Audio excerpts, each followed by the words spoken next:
Assalomu alaykum, hurmatli televizor ko'rguvchilar. Dunyo Uyg'ur qurultiyi Tor televiziyasining Uyg'ur ovoz suhbat programmasiga hammanglar xush kelibsizlar. Men riyosatchi Iftixor Abdurashid. Bugungi programmamizning temasi bo'lsa 9 dekabr Uyg'ur irqiy qirg'inchiligini xotirlash kuni munosabati bilan ilib berilgan Uyg'urcha ilmiy muzokara suhbatimiz bo'ladi. Bugungi programmamizning aziz mehmonlari Dunyo Uyg'ur qurultiyining Reisi Turg'unjon Alovuddin efendim ve Dünya Uyghur Kurultayı'nın sabık muhakkak reisi Ankara Hacettepe Üniversitesi'ninki doktori Doktor Erkin Ekrem efendim ve Gollandiya'dan cesur lager şahidimiz ve okşaş vakitte Dünya Uyghur Kurultayı'nın teftişi hürmetli Qalbinur Sıdık Hanım. Hemmanla programımızga hoş gelipsizler. Hürmetli görürmenler, ibayetimi dep ötkünümdek bugünkü programımızdaki asaslık temisi olsa 9 dekabr irqiy qirg'inchilikni, Uyg'ur irqiy qirg'inchiligini xotirlash kuni munosabati bilan bo'ladi. Sualim oldi bilan hurmatlik Turg'unjon Alovuddin efendimdan başlay. Bu kun haqida va shu kunninki bekitilishiga turtki bo'lgan, asosli sababchi bo'lgan Londonda ochilgan Uyg'ur sud kollegiyasi haqida bir ma'lumot berib o'tgan bo'lsangiz. Merhamet. Evet, 9 dekabr Uyghur irqiy qirg'inchilik kuni. Bu irqiy qirg'inchilik kuni London Uyg'ur mahkamasining qarori e'lon qilingan kun. O kunda bizning Dünya Uyg'ur qurultayining sobiq raisi Dolqin Iso efendim ve qurultayning shu vaqtdagi rahbarlari bu kunni Uyghur irqiy qirg'inchilik kuni deb belgilagan. Shu kundan boshlab har yil 9 dekabr kuni Uyghur irqiy qirg'inchilik kuni munosabati bilan har xil shaklda irqiy qirg'inchilikqa qarshi, Xitoy hokimiyatiga qarshi faoliyatlar olib berildi. Shu qatorda bugunmi irqiy qirg'inchilik haqida so'zlashib o'tiryapmiz. Bu Uyg'ur mahkamasining o'tirg'i chiqishdagi asosliq turtki bo'lgan bizning sobiq raisimiz va shu chog'dagi qurultay rahbarlari. Bu Xitoy hokimiyati irqiy qirg'inchilikni 2016-yildan boshlab rasmiy boshladi. Bu 2017-yildan boshlab rasmiy irqiy qirg'inchilik bo'layotganligini bilishga başladık. Yani asta bilinishga başladı. Xitoy hokimiyati uni asli bir qancha yil burun maxfiy shaklda tez surat bilan davomlashtirib Uyg'urlarni butunlay yo'qotish shaklda shunda planlarni, suiqasdlarni qilgan, ammo bu oshkorlanib qoldi. Degandek bizning sobiq rahbarlarimizning tirishchanligi bilan bu irqiy qirg'inchilik Birleşken Devletler Teşkilatı'na berip 2018-yılı Birleşken Devletler Teşkilatı Kişilik Hukuk Komisarı şu devrinin üzerinde Kişilik Hukuk bölümünden doklatçı elan kıldı. Bu doklatta Xitoy hükümeti 1 milyon Uygur'unu lagerlarga solup aldı. Yani irqiy qirg'inchilik şekilde bu 1 milyon Uyghur lagerlarda yetyapti, qiyin qistoq ostida qilyapti degan şekilde bir doklat e'lon qildi. Shundan boshlab bu irqiy qirg'inchilik xalqaroga tutilishga boshladi. Keyin Amerika Kongresi, Amerika Tashqi ishlar ministrligi, Yevropa birligi bu irqiy qirg'inchilikni asta tuyuşga başladı ve narazılık hareketleri başladı. Şu münasebetle biz Dünya Uyg'ur Qurultayı bizning rahbarlarimizning kuchishi bilan bu Xitoyni bu irqiy qirg'inchilik jinoyati sabablik bir jazolash kerak. Yani bu jazosiz qolib qolmaslik kerak degan maqsadda Dünya Uyg'ur Qurultayı ciddi karar edip onu xalqaro mahkamaga elib berish, mahkamaga arz qilish haqida qarorlar olindi. Bu oldi bilan xalqaro adolat divoniga topshirish masalasi muzokara qilinib, bu Adalet Divanı'na topşırılgan vaqtida onu bu Birleşken Devletler Teşkilatı'nın tasdiqi bo'lishi kerak. Yani Xitoy Xavfsizlik Kengashining bir a'zosi bo'lish sifati bilan Xitoy unga hech qachon ma'qul demaydi, muvofiq bo'lmaydi. Shunga bu bo'lmagandan keyin Endin Xalqaro jinoiy ishlar sudiga arz qilish fikri chiqdi. U fikrmi u Xalqaro jinoiy ishlar sudiga taraf bo'lmagan davlatlarni jazolash salohiyati bo'lmaydi ekan. Xitoy u sudga taraf bo'lmagan ekan. Shuning bilan u bo'lmay oxiri Angliyaning mashhur sudchisi Bosniyada Sırplarni kuchaytirib, Sırplarga yordam qilish orqali Bosniyada irqiy qirg'inchilik qilib bo'lgan eski Yugoslaviya prezidenti Slobodan Milosevichni sotlagan mashhur sudchi Jeffrey Nice degan kishi bilan ko'rish orqali bu 2000-yili 6 aylarda bizning sobiq raisimiz va bir hay'at Londonga borib, u kishi bilan ko'rishish orqali bir xalq mahkamasi qurish fikrini o'tirib qo'ygandan keyin u kishi bo'ladi deb qabul qilgandan keyin 9-oyda sentabr oyida bu mahkama boshlandi. Mahkama boshlanib, bu mahkamaga boshlashdan burun bu mahkamaning chiqimlarini hammani xalq mahkamasi bo'lgandan keyin xalq o'zi ko'tarish kerak deb biz butun xalqimizga murojaat qildik. Qurultay rahbarlarimizning tirishchanligi bilan xalqimiz ovoz qo'shdi. Butun dunyodagi barliq tashkilotlarimiz bir qism oz sondagi tashkilotlar va kishilar xorij hamma birdek qo'llab-quvvatlab moddiy jihatdan va ma'naviy jihatdan yordam qilgan bo'ldi. Shuning bilan u mahkama qurildi. Bizning lager shohidlarimiz va qahramon xalqimizning tirishchanligi bilan bu mahkamada sud ilib berildi. Yani 2 qatim sud o'tdi, bir qatim digital nima orqali tor orqali bo'lgan bo'ldi. Shuning bilan 2021-yili 9-dekabr sudning qarori rasmiy e'lon qildi. Ya'ni Xitoy hokimiyatining Uyg'urlarga yurgizayotgan bu hozirgi siyosati irqiy qirg'inchilik va insoniyatga qarshi jinoyat deb bekitildi. Shuning bilan shu kunda biz Dunyo qurultayining sobiq raisi Dolqunay Saatbandim bu kunni Londonda irqiy qirg'inchilik kuni deb e'lon qildi. Qurultay birdek bu kunning irqiy qirg'inchilik kuni ekanligini ma'qullab, shuning bilan bu kunda har xil faoliyatlar orqali Xitoyning irqiy qirg'inchilik siyosatiga qarshi turib kelyapmiz. Rahmat sizga, hurmatli rais efendi. Xo'sh, endi bu nihoyatda muhim bo'lgan va Uyg'ur da'vosidagi bir bösish xarakterlik bir o'zgarish yaratgan mazkur sud kollegiyasida Uyg'ur tadqiqot instituti shu vaqtlardagi arxivlarni ta'minlab berish, tarjima qilib berish ishlarida Uyg'ur akademiyasi bilan birlikda nurg'un kuch chiqadi. Sizdan so'raydiganim, hurmatlik Erkin Ekrem efendim, Uyg'ur tadqiqot institutining shu vaqtdagi xizmatlari bilan birlikda sizmi shu ayni vaqtda Dunyo Uyg'ur qurultayining muavin raisiniz, strategiya mutaxassisi va muavin raisi. U vaqtdagi bu sud kollegiyasininki Uyg'ur davosiga qanday ta'sir ko'rsatdi? Bularni bir tafsiliy to'xtalib o'tgan bo'lsangiz.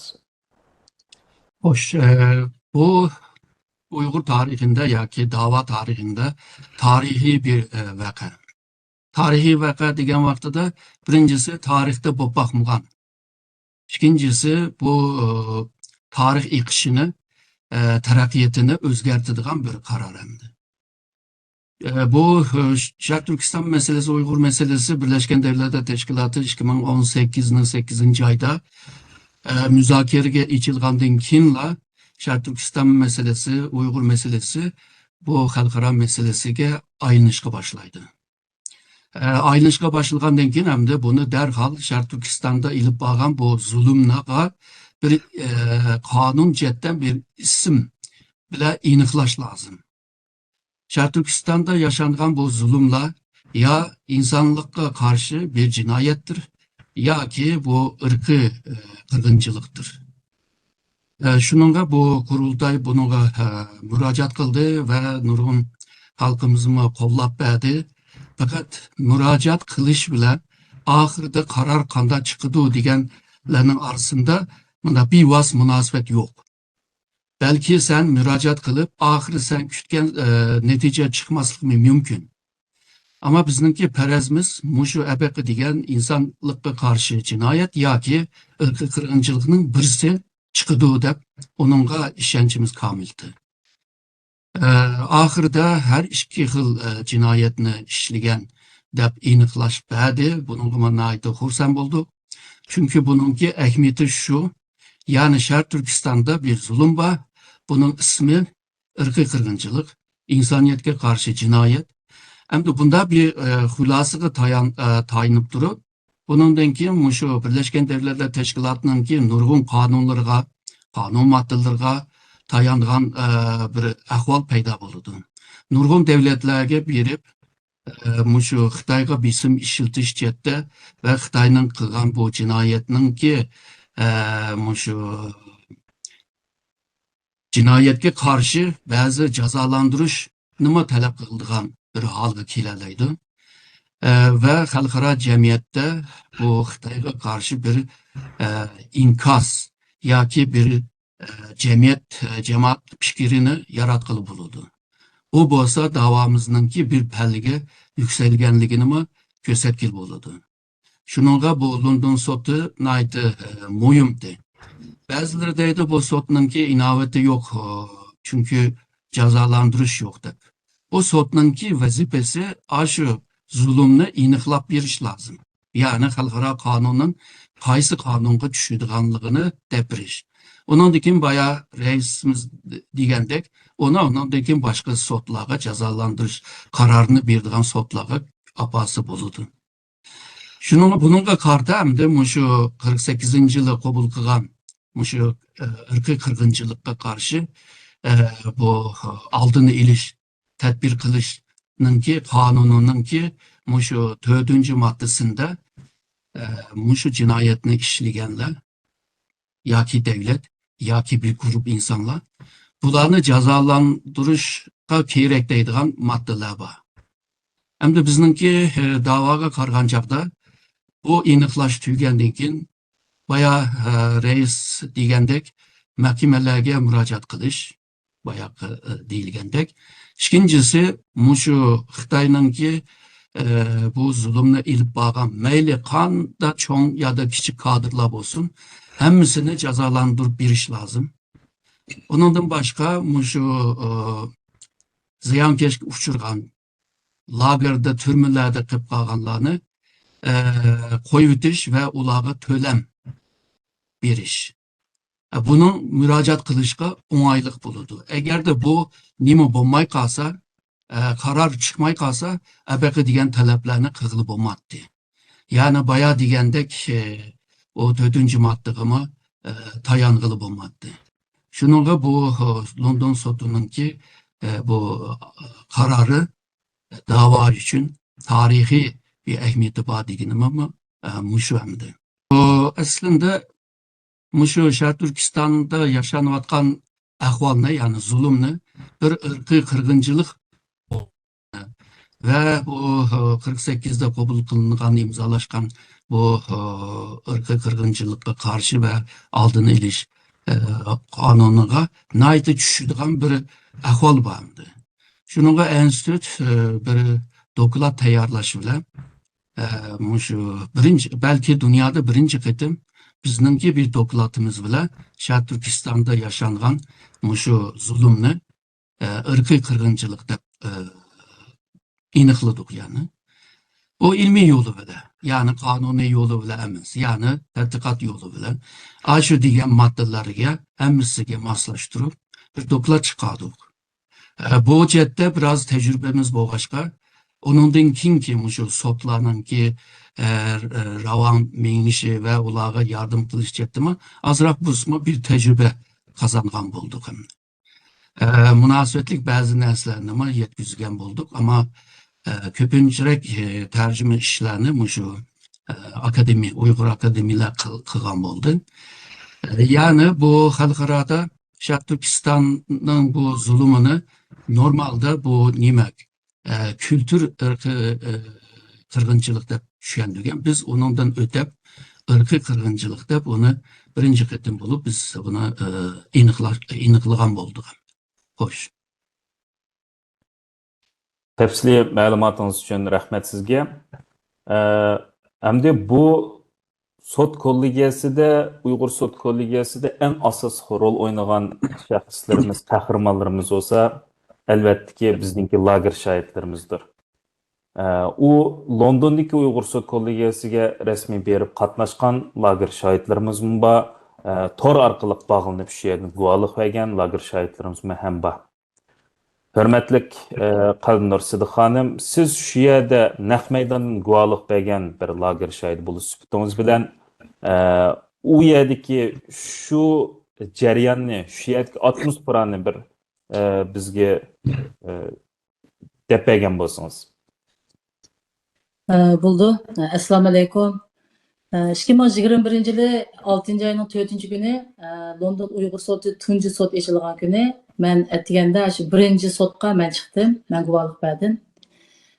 Bu jaryanları naitli bir intayın ehmiyetlik, intayın bir muvaffaqiyatli ep berilgan bir sot deb qarayman. Çünkü tarixda mı tunji qatim bir millatning bunday bir sotda ichilishi ham bunday bir sotni elib berilishi biz uchun bir ahamiyatga ega. Bu sotga chiqqan tunji qatimda men o'zim dastlabda ozroq jiddiylashdek bo'ldim. Sahnaga chiqib bo'lgandan keyin atrofga qarasam, bütün kameralar, hamma davlatlardan kelgan muxbirlar, jurnalistlar, pastki ko'rinmalar o'tiribdi. Chiqib o'tirib bo'lgandan keyin endi men ularga qarab o'zimni hali kontrol qilib, andan keyin shu guvohlikni boshladim. Ya'ni bu sotda 8 nafar xodimdan tarkib topgan bağlash heyeti o'zlarining har xil savollari orqali, mening guvohliklarimda yana qayta savollar so'rash orqali bu guvohliklarni aytib yaxshi, to'g'ri hali bilib bo'ldi deb qarayman. Demak, yuqorida siz deganga o'xshash, bu London Uyg'ur sotining tunji sotiga lager shoirlaridan 4imiz naq maydonga kelib qatnashdik. Qolganlar torlardan onlayndan qatnashib guvohlik berdi. Albatta, bundan atrofliq yaxshi tayyorlik qilingan bo'lib, shu lager shoirlarining psixik jihatdan masala ko'rilmasini oldini olish uchunmi, ya'ni Amerikadan atayin psixolog xodimlar, doktorlar taklif qilingan ekan, biz o guvohlik berib chiqqandan keyin o'zimizni kontrol qila olmay qoldik ekanmiz. Chunki undaq maydonda tunji qatim ko'rishimiz bo'lg'achqa, ham bak hayajonlangan bo'lg'achqa, biz qaytib chiqqandan keyin bir muattar sonimiz bilan ishimiz, sözlü söhbət jarayonida bir hayajonlanib ketdik. Hatta o'zimizni yeyishimizni to'xtatolmay, tuyuqsiz psixikimizda masala ko'rilgandek ahvol bo'ldi. Shunda u yerdagi mas'ul xodimlar o ikki mutaxassis ayolni, psixolog ayolni chaqirib akirib bir ishga o'rnashtirib, bizdan qayta so'rab, bizni o'zimizni besib olishni, azroq o'zimizni kelishimizni aytgan vaqtida faqat o'zimizni kontrol qila olmadik. Oxiri kelganda men ashta talab qildimki, kechirsizlar, sizlar chiqib turinglar, meni oromimni qo'yinglar deb. Bu yerda bir yarim soatdan keyin aram olgandan keyin aram aslim keldim. Bu mening tariximni bir unutilg'usiz, haqiqatan bir guvohlik bo'ldi, unutilg'usiz bir sot bo'ldi deb o'ylayman. Rahmat sizga Qalbinur xonim. Endi Londondagi ochilgan bu Uyg'ur sot kollegiyasi bayam Reis efendim ve hürmetli mehmanlarımız dep ötkendek bir neç qatim bosqichga bo'lingan şekilde içildi. Ve bu dastlabda boshlangan vaqtda tamamen bir qalem, bir oq qog'oz bilan boshlangan bir program oxirida 500 betdan ortiq bir hujjat şeklinde yig'ilgan bo'ldi. Bu jarayonlarni hürmetli Reis efendi, siz mi şu yerda bo'lish sifatingiz bilan Bu jarayonlarni bu qandaq shakllarda ilib berildi, bular bir tafsiliy to'xtalish bilan birga bu sotning natijasidan foydalanib İbaytin doktor Erkin Ekrem efendim deb o'tgandekmi, Dünya Uyg'ur Qurultayiningki mushu sotning hukmidan foydalanib ep berayotgan yana boshqa sotlari haqida to'xtalib o'tgan bo'lsangiz. Rahmat. Degandek, endi bir sot etish uchun mahkamaga dalil isbotlarni sunish kerak. Hem onun guvochilari, shohidlari bo'lishi kerak. Endi bundalam az qilib qo'ygan bilan bizning ko'pinchalar oyaga az qilsak, mayaga az qilsak deb nima qiladi-da? Albatta qilish kerak, ammo uning dalil isboti bilan shohidlar bilan to'liq az qilish kerak. Bo'lmaganda o hem mag'lub bo'lamiz, hem kulki qolamiz. Dalil isbotsiz bir narsani olib yolg'ondan yoki to'qilma bir narsalarni olib qilolmaydi. Bu sotchilar o tarafsiz o qarorni beradigan sotchilar bu yerda bu Uyg'urlar uchun xizmat qiladigan sotchilar emas, xalqaro sotchilar ular. Tarafsiz şekilde bütün delil ispatlarını toplab turib, şahitlarning sözünü anlab turib, andan keyin qaror beradigan odamlar. Shunga bu mahkamaga biz mukammal tayyorlik qilish uchun oldi bilan delil ispatlar to'plandi. Yuqorida doktor Erkin Ekrem degandek bütün şu tədqiqat organları bulubmu, Uyghur Tədqiqat İnstitutu ve Uyghur Akademisi bu işte yaxşı zor rol oynadı. Delil ispatlarını toplap, onu tercüm qilib, mahkamaga sunğudak halga ekiliş üçün zor töhfə qoşdu. Şunun bilan o neçə min parça delil ispatlar berildi mahkamaga. 70'den artık şahitler oldu. Yani lager şahitlerimizden koşulup yine ata-anası, ya ki yoldaşı, ya ayalı türmede okuyan, ya akfukuları lagerga kirip ketken şunda kişiler mi? Şu haqda guvalık verdi. Aşılarının hemmisini tallap çıkarıp 500 parça resmi ispat ne? Yani o tallap çıkıp onu hemmisinden kabul kılmaydı mahkeme. Şu şöyle toxtuğudek mındak delil ispatlarını asas kıldığın gibi. Şunu toplaş arkalık, şu şahitlarının gibini anlaş arkalık, delil ispatlarını toplaş arkalık, onu özleri ne çıkarttım, onu okup, görüp, tetkik kılıp, kanaat hasıl kılgandan keyin bunu resmi şekilde Uyghur ırkı kırgınçılığı, yani ırkı kırgınçılık ve insaniyet karşı cinayet de bunu kararını verdi. Demek bu karar yukarıda doktor degandek, yani bazılar vay karar çıkanın demesi neme, faydası neme, çıktı, ne oldu? O bu deydi ama bunda kararın çıkışı bilisizler şu vaxtın üzerinde Xitayning qanchalik alaqsadi bo'lib ketganligini, har xil töhmetlarni qilib baxtı Dünya Uyg'ur Qurultayiga, har xil imzolarni to'platish orqali qarshi harakatlarni olib berib baxtı.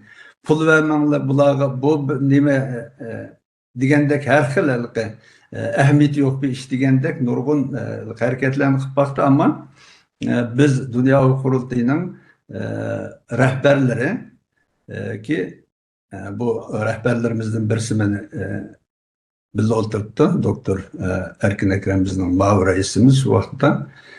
Bu sotның ahmiyetinin kelgüsü davamızga qanchalik faydası bolduğanlığı hakkında bu stratejiyalik fikirlerini, tekliflerini beriş arkalık oturga çıkan sot bu.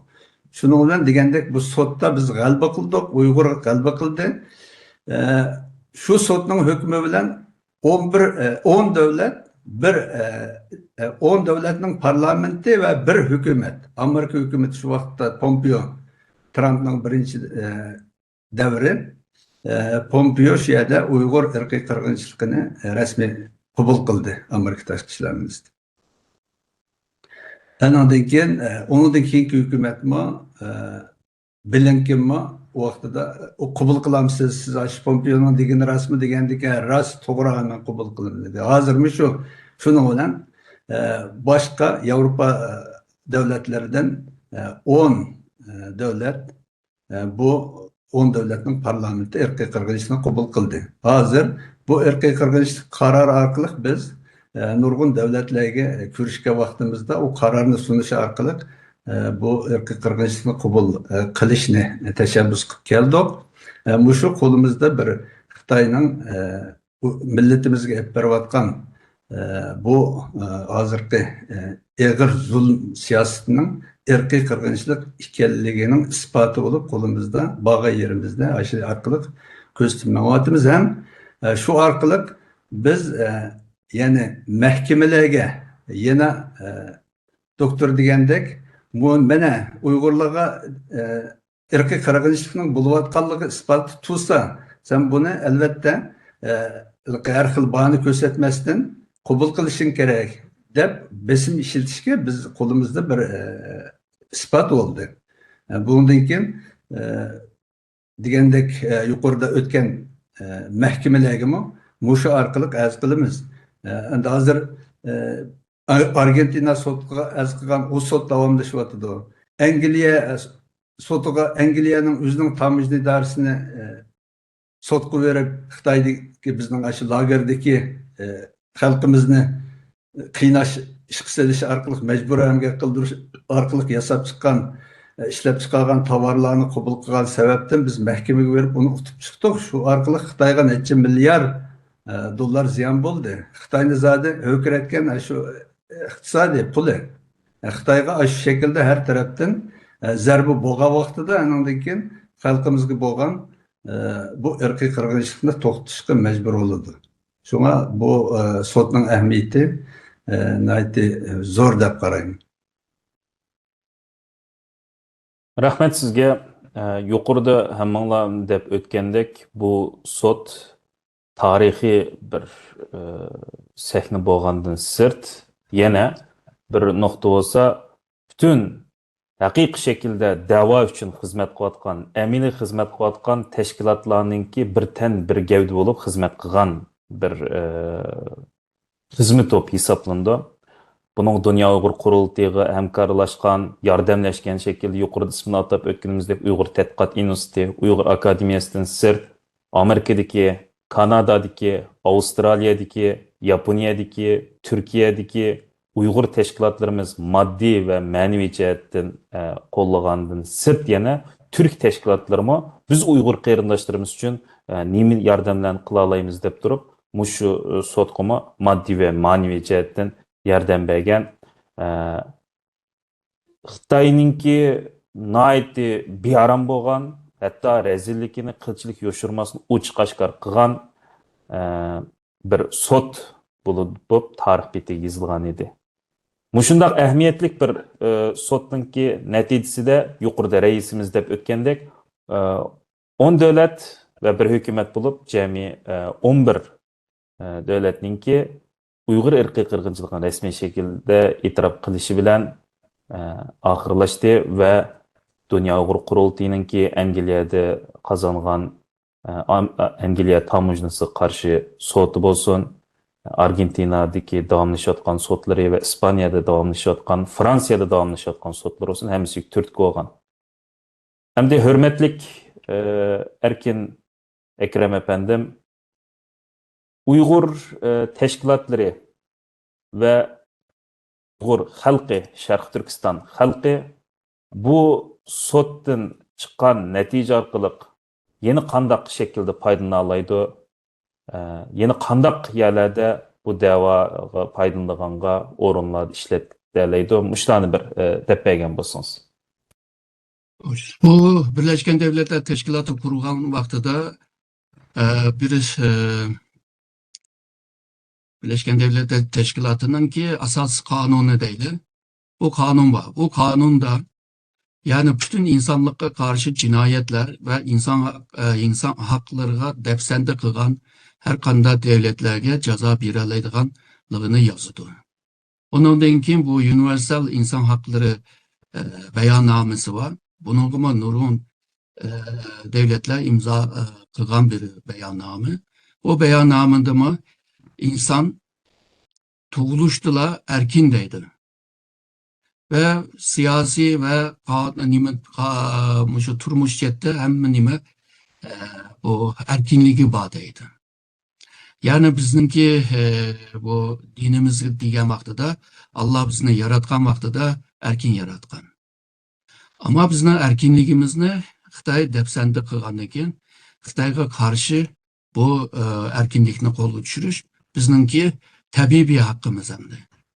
Şununla xalqaro qonun, yani ikkili qonundan ismini berdim ama nurgun qonunda bunu bayağı deganlar bor. Yani bu nurgun qonunlarga murojaat qilib moddalarga veya bir hukmga murojaat qilib turib Xitoyga bisim ishiltish, Xitoyga bo'lgan bu bisim berib Sharq Turkistonda ilib borgan bu bisimni azaltış veya yokturish.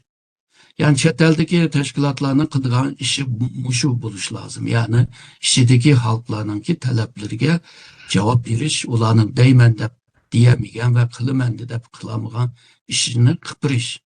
Olup mu Xitayning Sharq Turkistonda ilib borgan bu zulümge karşı chet eldeki teşkilatlar muşu Uyghur meselesi xalqaraga tonulgandan keyingi bosqichda xalqaranınki qonunlarından, xalqaradagi bu norm yani faydalarından faydalanıp bunu kılış lazım. Misalga hukm dedik.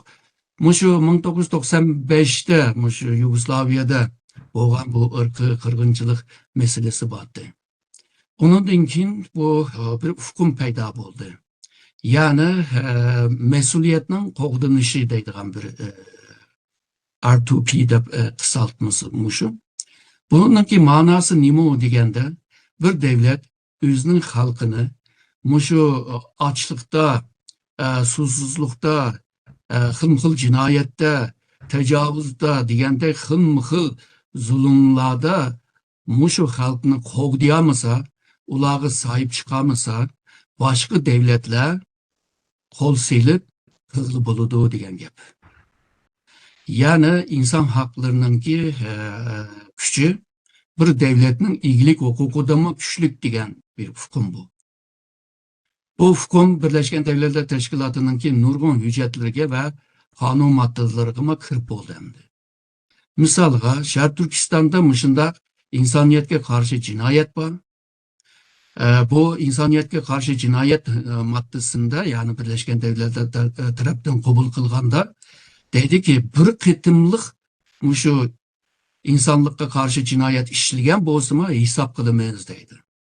Yani bunu ben qilib qo'ygan hazır qilmadim ben qutulaman degil bo'lmaydi. Muşularni esas qilib turib, muşu hazırki men degan R2P'ga müracaat qilish lazım. Yani nega apamoqchi? Yani Xitoy bu yerda zulm ilib beryotidi, bu yerdagi xalqni ya turmaga tashlayotidi, ya lagerga tashlayotidi, ya mecburi yok kılıvadı, yoktuş.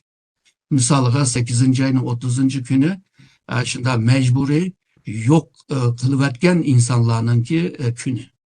Yani bazı devletler bazı kişilerini aşında tuydurmayla yoktuydu. Bu yoktuş degen gap hamda öldürüp yoktuş degen gap.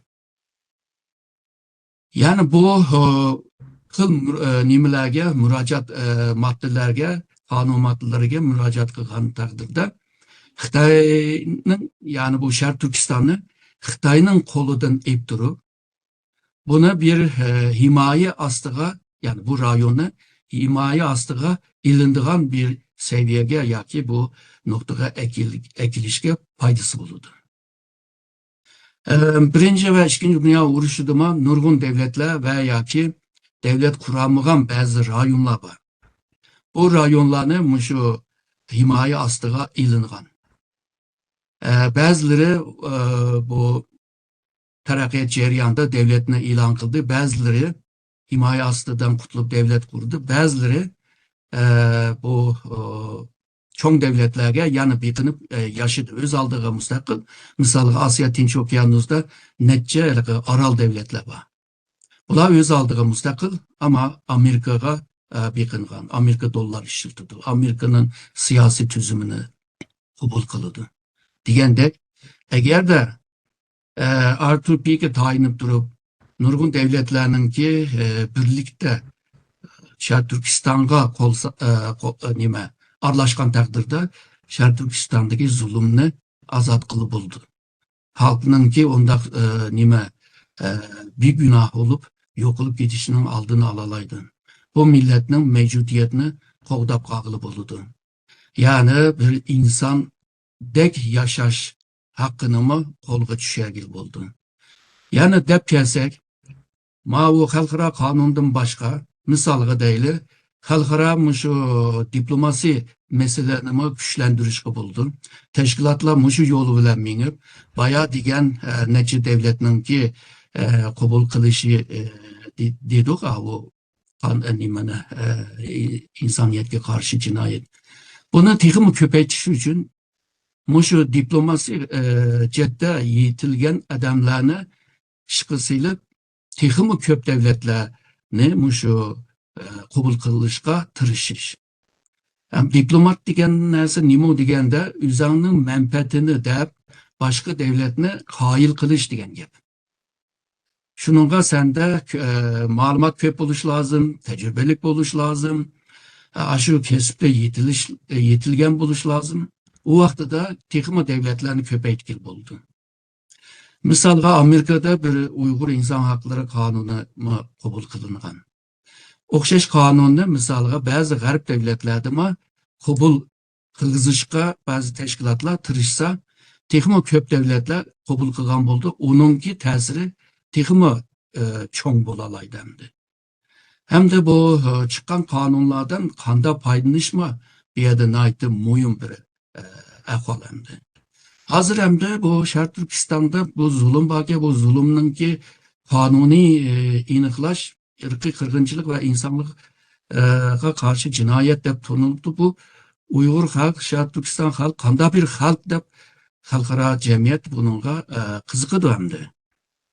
Undaqda ba'zi tashkilotlar shu Uyg'urlar va Sharq Turkistonliklar qanday bir millat bo'lganligi haqida tadqiqotni ilib berish lozim. Misolga deyli, Sharq Turkiston tarixini 60 tom bir kitap yozish. Uyg'ur tarixini 40 tom kitap yozish. Sharq Turkiston millatlar tarixi degan asarni 40 tomda yozish. Sharq Turkistonda bu an'anaviy qonunları tarihi debçi. Çünkü bir seni qutquzayli, sen devletini başqura alamsa degan vaqtida senin o'tmishingda mishda devlet başqurib baqqanmi, sizlar qonunga qanday bo'ysunusizlar, sunamsizlar va mishda bir tajribangiz bormi deb qaraydi-chi. Onun için Sharq Turkiston medeniyetler tarihi, kültür tarihi degandek kitaplar yozilgan taqdirda xalqaro seni 15. asrdan 16. asrgacha Uyg'urlar İpek yo'lunda dünya medeniyetiga tövbe qo'shgan bir millatgan. Bular matbuotni ishiltib g'arbga tonutgan odamlarga. Bular qog'ozni ishiltib g'arbga tonutgan odamlarga bular. G'arbliklar teatr o'ynashni bilmagan vaqtida bu Uyg'urlar teatr o'ynabdi, senariy yozibdi. Şununla bu millet hazır medeni bir milletin evlatlarıga bular. Hazır Xitoyningki zulmunda muşunda qiynalib yuribdi degan bir ko'z qarashga kelgan chaqda u vaqtida Uyg'urlarning davosini texmi qo'llaydigan bo'ladi. Hazır Xitoyda bizda 5000 yillik medeniyet tarihi bor edi. Shuningga nurg'un davlatlarmi rost oshuna o'xshaydi deb ishindi. Xitoylarda biz 5000 yildan beri hech bir davlatni ishg'ol qilmagan deydi. Misolga Xitoy degan, ya'ni Han sulolasi deyli, bu sulola qurilgan vaqtida hozirgi 7 bir o'lkadan tashkil topgan. Hozir Xitoyda 24 o'lka bor. ve 5 otonom rayon var. Alayda şehir obulanımı hesap kılmaylı. Muşu 5 otonom rayon hazırkı Xitay'nınki zeminanın %60'ını teşkil kıldı. Eğer de bu işgal kılmagan bolsa bu toprak nereden geldi? Kanda kengaydı. Bulanıma yazış lazım. Yani Xitay tarihini, Xitay medeniyet tarihi, kültür tarihini mi Uygurlama yazış lazım. Ya ki yazış lazım. O vaxtıda ondan keyin xalqarada texmi qo'llashni, istarchilikni qo'lga tushagil bo'ldi. Ya'ni mushu sotninki natijasi bilan qildigan nurg'un ishlar bor. Ama hammamiz bilimiz, kuchimiz yetmayotdi. Çünkü bizningki chet eldagi bizning Sharq Turkistonliklarning soni jiq emas. Jiq bo'lsa-mu da'voga aralashgan odamlar ko'p emas. Bunda bir paytda mundaq o'ylash lozim. Hazırkı Xitay hakimiyeti Sharq Turkistonga ilib borgan siyosati tamamen assimilasiya ve yo'q tush siyosati. Misalga bundan evvelki hakimiyetler Sharq Turkistonliklarninki siyosiy haqqini depsendi qilgandi, iqtisodiy haqqini depsendi qilgandi. Ama bu da Xitay hakimiyeti bizningki medeniyetimizga, kültürümüzge, tilimizge, dinimizge, örf-odatlarimizga, hamma nimaga chepinishga başladı. Bu nima deganda seni bir Uyg'ur milleti degan kimlikdan yo'qtish. Shuningla sen kimliksiz qalsa, bir cemiyet kimliksiz qalamaydi. Men kimu, qayerga bağlanma, qayerga bağlanıp ve nega mangman degan savollar insonlar to'la so'raydi. Təvəllikni bək so'raydi. O təvəllik bo'lgandan keyin bir mas'uliyat mi bo'ladi? Ama seninki bu bayağı kimlik yo'qolgandan keyin təvəllikni bilmay qolsa, Xitoy sanga deydiki, men sanga bir təvəllik berma, u bo'lsa Cumhur milleti. Hazır şunu mu qılıvadıdı?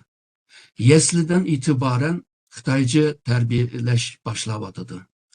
Çoğu annesi bile nevrisi arasında diyalog kuramayvadıdı, sözleşemevadıdı. Bu bir iki evlatınkin bir yerdeki ahval tamamen bizninki xatarlik bir ahvalga yönünüp qarab minvadıdı. Ondaqda hazırkı vaziyet Sharq Turkistonninki en qiyin bir vaziyet. Uyg'urlarninki tarih boyunca en qiyin vaziyatninki biri. Mesela 840'daki Uygur devleti yıkılganı bir qiyin bir vaziyat hesap qilganda, bu da nayta xatarlik. Yani yok buluşninki bir xavfi var bu yerda.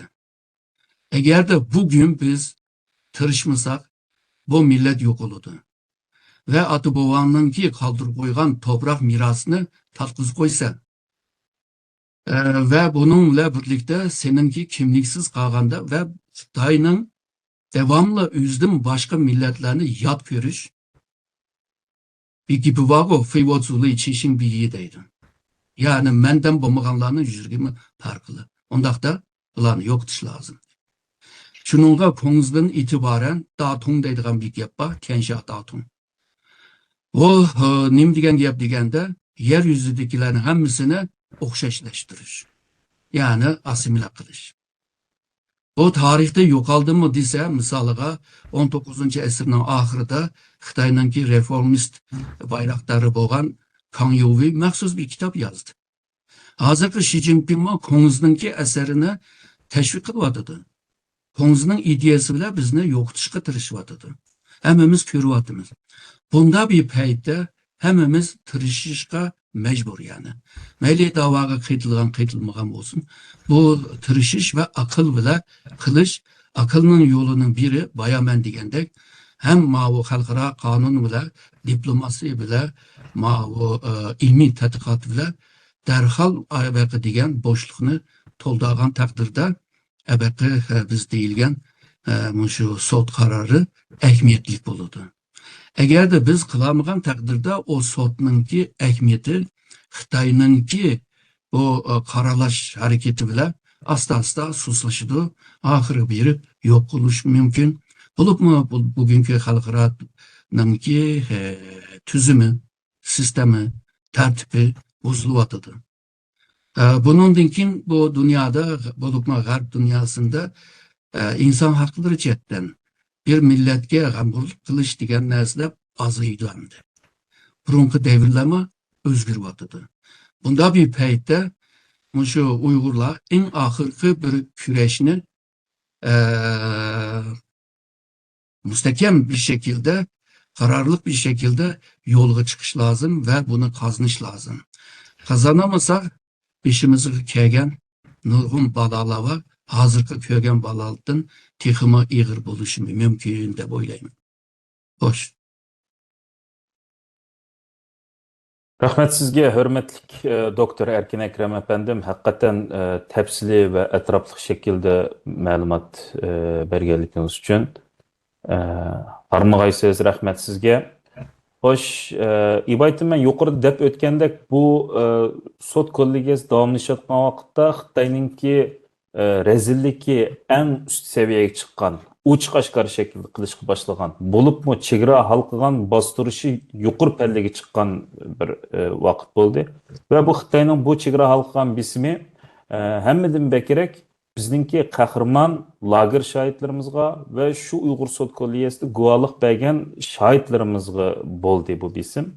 Bu haqda hürmetlik Qalbinur Hanım, siz bu Xitayninki chegara halqan bastırış siyosatiga qanday uchurdingiz ve siz yuqori deb o'tgan sizdan sirt yana sizlar hamala jami bo'lib 4 şahidimiz bu yerga beribdiki, ularmi uchurdimi Xitayninki bu chegara halqan bastırışıga? Bu haqlarda bir ma'lumot bergan bo'lsangiz. Oldu. Aldı bilen 2021-de 6. ay mezgilde hemimizden haber boğunda koronanınki ahırkı mezgilleri boğaçta biz aşı Angliya, London'a bir hafta burun bardık o yerge. Bir hafta burun berip otelde her günü bizni test kıldı. Test kılıp 6. ayının 3. günü boğa vaxtıda ahır test netice yaxşı çıkıp hemimiz bizden sabık reisimiz Dolqun Eysa efendim, bizden rahmetlik akımız Ferhat akımızdaki düşken otelga hemimiz şu yerge jığıldık, 4 lager şahidi şu yerge keldik. Kep u yerde bir naq meydan Dünya Kurultayı'nın 4 televiziya bir programımızı işledik. Bu programını işlep toplam başta telefonlarımızı itip ettik hemimiz. Kendin program tügenken telefonunu içip ya da paranışıp qarsam bana bir nemi geldi. Uçur geldi de.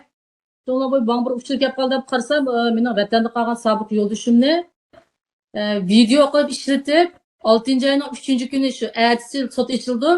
Bir gün burun onu şu Xitoy Tashqi ishlar ministri Jolijan Twitter X hesabida onu e'lon qilib keng ko'lamda hambakarlabdi. Bu uchurni ko'rdim. Qarsam o vatan qolgan sobiq yo'ldoshimning qo'rqib ketganligidan u besimlar chiroylar degan totirib qon yo'q shundoq tamtirab ashloq bir so'zlabdi. Buni xili baldur ishlab chiqandik. Chunki şu bir ay burun ishlaganmi 5. ay may mezgil ketdik. Bana bir tuyuqsiz telefonda şu WeChat'ni juyayotgan kendi yana meni qo'shib gap qildi-chu u. Mushundaq uyimizga shahardan odamlar keldi, soqchilarmi bor. Men de qo'rqib ketdim. Ular nurg'un gaplarni menga majbur qilg'izdi. Hatto shu bir kichik bir videoni 4 soatlab video ishlatdik deb yozibdi-ki, men unga javob qaytarsam, u men bu gaplarni deyamayman sana, kechirgin, men seni qo'g'diyolmadim, meni qattiq qiynab ketdi deb men uchur qilibdi-ki. Shundan keyin bu nima ish deb men hayron qolgandim. Lekin şu 6. ayın 3. günü o vaxtıda o videonu şu günü gördüğümde bizim programımız tügüye vaxtıda. Görüp şu sabık reisimiz var, bizim muavin reisimiz var. Aşağıda oturup şunda könlüm yarım qattiq şıqlap ketdim yerde. Çünkü hakikaten mening sebebimden qarab turib bir insonning ki undaq derecede azablanishi, çünkü onu men uchur yozganda u meni qattiq qiynab ketdi, kechirmasini qo'g'diyolmadim degani. Yani onun sözünü görüp şunu o kağanlarım könglerim bu jığıldı. U yerden lekin bizim muavin reisimiz bana teselli kıldı. Ben şu günge kadar aşı bir hafta burun aşağı turup test kıldırış dergandımı ben bilmeptim. 6. 4. günü tuncu ben guvalı çıkıdığım ne? Şuna oturup diyen aşı bizim sabık reisimiz şikilesi diyen şunda tıpırlap gitti abla. Bu video nasıl kömeyden açtı, kandak kula hem de ete. Birinci meyda okunu siz atlattığınız emesimi kandak kularımız bunda. Şunda tıpırlap bana teselli kılıp gitti. Məyliqi işqanda başqaça demi bolmadı bu yerdə. Könlüm hakikaten bək yerim oldu. Şunda qatıq göz yaş qıldı. Annegerimiz, yataqlarımız qaytıb geldik. Qaytib kelgandan keyin men kecha bak qattiq azoblandim-da. Azoblanib, andan keyin degan bo'lgan vaqtida qolgan shu mayli lager shardir olsun, mayli bizning raisimiz olsun, bular shunda ansirabdi, endi bu Qalbinur xonim buningdan ko'ngil yerim bo'lib yeni bo'larmi, qanday bo'lar deb andishli bo'libdi. Ammo aksicha bu men bir turtki bo'ldi. To'xtabdi, tajovuzchi Xitoy. Sen bizning shu millionlagan xalqimizni kamp lagerlarga sulab, o'ltirib, qiynag'anini ozda, endi menga besim qilib, shu London sotda sen chiqma deb bir besim men berib atamsan, bir mesaj qilib atamsan, to'xta bu yaxshi bo'ldi. Menmo texnik kuchli holda sana bir qattiq zarba berishim kerak degan qattiq niyatga keldim. Shuning bilan o'zim tasalli qilib, dodli qadam bilan London tunji sotini g'alabalik berdim deganim shu. Endi mendan boshqa yana ashada bo'lgan bizning Sayragul Saud xonim bor, lager shohidi. Uningga bir necha kun burun ashadagi Xitoy konsuldan mesajlar kelibdi ekan. Bormang yaxshi, borsang, sen tuqqanlaringdan ansirmamsa bu degandek ashlaq mesajlar kelibdi ekan. Lekin u xonim uning qarmay kelib, shu sot qatnashgan. Demak, mushundaq ta'kidlar, mushundaq besimlar bo'ldi. Hatto Xitoy tashqi ishlar ministridan tipirlab turamay qoldi. Demak, bizning shu London sotida bo'lgan bu guvohlarimiz haqiqatan Xitoy qattiq bir zarba bo'libdi degan niyatga keldim. Bu sot oxirlashib biz qaytib kelib bir hafta bo'lgan vaqtidami yana Xitoylar o'zlari har xil videolarni chiqardi. Andan keyin shu muajiratdagi ba'zi bir qism bilib bilmay Xitoy uchun ishlayotgan shu Uyg'ur otliq urg'uylar deymiz, ularni shular har xil video ishlab, bu London Uyg'ur soti bir Uyg'ur epizodi u. Uning qatnashganlarimiz artistlar. Buni dunyo Uyg'ur quruli yasab chiqqan, tarbiyalab chiqqan degandek videolarni ishlab xil bir vaqtcha bu tekstlar, bu besimlar bo'ldi. Ammo biz buningga qat'iy bosh egmadik. Shaxsan men qat'iy buning bosh egmayman. Qarab baqsaq birdamda hozir shuningga 4 yil bo'libdi. 2026-oyning 4-i. 4 yil jarayonida to'xtab qolmadik ta hozir qadar. Demak, biz ashuna bir qat'iy bir iroda bilan, mustahkam bir maydon bilan inqilobimizni, davoyimizni davom qilsak, chuqur menimcha buning bir oxir natijasi xayrli bo'ladi deb o'ylayman. Her bir hareketimiz, her bir tınıklarımızgacha şu vatanimizga çaresiz qolgan bechora şu xalqimizga manfaatli bo'lsin deb har doim tilayman shunda bo'lsa. Rahmat.